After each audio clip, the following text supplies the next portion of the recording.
প্রথম আলো তাদের প্রধান শিরোনাম করেছে নিহত ১১৩ জন কম বয়সী, শিক্ষার্থী ৪৫। কোটা সংস্কার আন্দোলনকে কেন্দ্র করে সাম্প্রতিক সহিংসতায় নিহতদের বয়স ও পেশাভিত্তিক একটি বিশ্লেষণধর্মী প্রতিবেদন প্রকাশ করেছে তারা, যেখানে বলা হয়েছে কোটা সংস্কার আন্দোলন ও পরবর্তী বিক্ষোভ সংঘর্ষে বেশি মৃত্যু হয়েছে শিক্ষার্থী ও শ্রমজীবী মানুষের। নিহত ব্যক্তিদের ৭৫% শিশু, কিশোর ও তরুণ।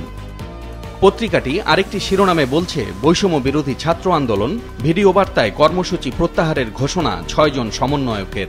কোটা সংস্কার আন্দোলনের মূল দাবি পূরণ হওয়ায় গত রাতে একটি ভিডিও বার্তায় কোটা সংস্কার আন্দোলনের প্ল্যাটফর্ম বৈষম্য বিরোধী ছাত্র আন্দোলনের সমন্বয়ক নাহিদ ইসলাম এক ভিডিও বার্তায় জানান, যৌক্তিক সংস্কারের কারণে তারা তাদের সব কর্মসূচি প্রত্যাহার করছে।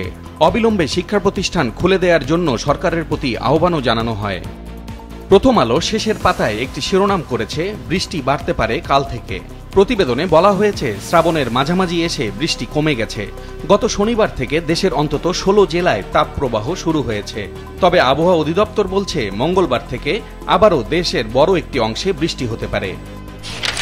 সমকাল তাদের প্রধান শিরোনাম করেছে, গ্রেপ্তার রিমান্ডে মানা হচ্ছে না উচ্চ আদালতের নির্দেশনা। সাম্প্রতিক সহিংসতায় ভুক্তভোগীদের আইনজীবী ও স্বজনদের অভিযোগ, রিমান্ডে চলছে নির্যাতন, আদালতকে জানিয়েও মিলছে না প্রতিকার। সমকাল আরেকটি শিরোনাম করেছে, কোটা আন্দোলনে ছদ্মবেশে ঢুকেছে জামায়াত শিবির।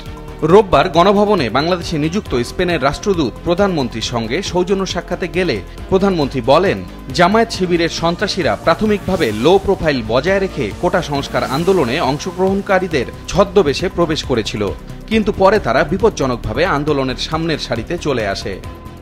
সমকাল আরেকটি প্রতিবেদনে বলছে, ডিবি অফিস থেকে ভিডিও বার্তায় আন্দোলন প্রত্যাহারের ঘোষণা।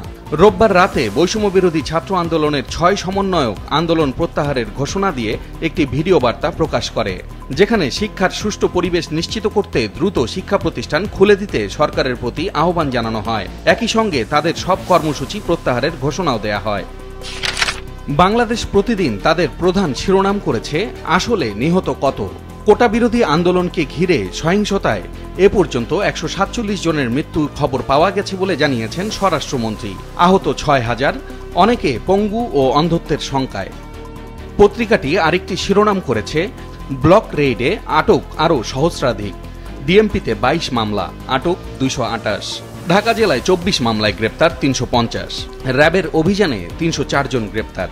গত কয়েকদিনে ঢাকাসহ দেশের বিভিন্ন জেলায় ধ্বংসাত্মক তৎপরতায় জড়িতদের গ্রেপ্তারে চলছে আইনশৃঙ্খলা বাহিনীর অভিযান।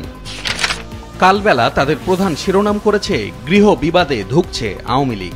বিশেষ এই প্রতিবেদনে আওয়ামী লীগের সাম্প্রতিক সাংগঠনিক দুর্বলতার চিত্র তুলে ধরা হয়েছে, যেখানে বলা হচ্ছে, অনুপ্রবেশকারীদের প্রভাব বিস্তার, ত্যাগী নেতাকর্মীদের অবমূল্যায়ন, প্রভাবশালীদের একাধিপত্য, দলীয় পদপদবি নিয়ে কোন্দল এবং ব্যক্তিগত চাওয়া পাওয়ার প্রাধান্যের কারণে আওয়ামী লীগের মধ্যে দলীয় কোন্দল দেখা দিয়েছে।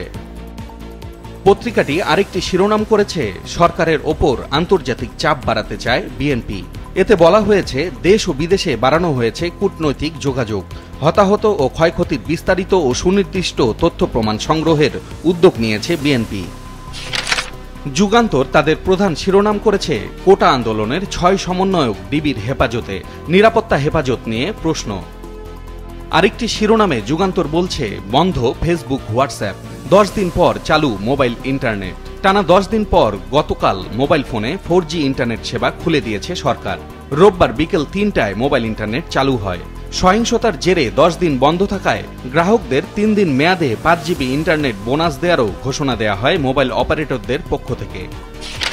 কালের কণ্ঠ তাদের প্রধান শিরোনাম করেছে, নির্দলীয় নয়, শীর্ষ নেতৃত্বে ছাত্রশক্তির নেতারা।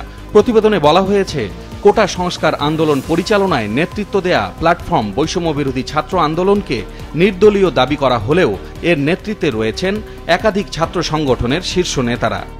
আরেকটি প্রতিবেদনে কালের কণ্ঠ ছাপিয়েছে, হাইকোর্টে অগ্রগতি প্রতিবেদন, বেনজিরের বিপুল অবৈধ সম্পদের প্রমাণ পেয়েছে দুদক।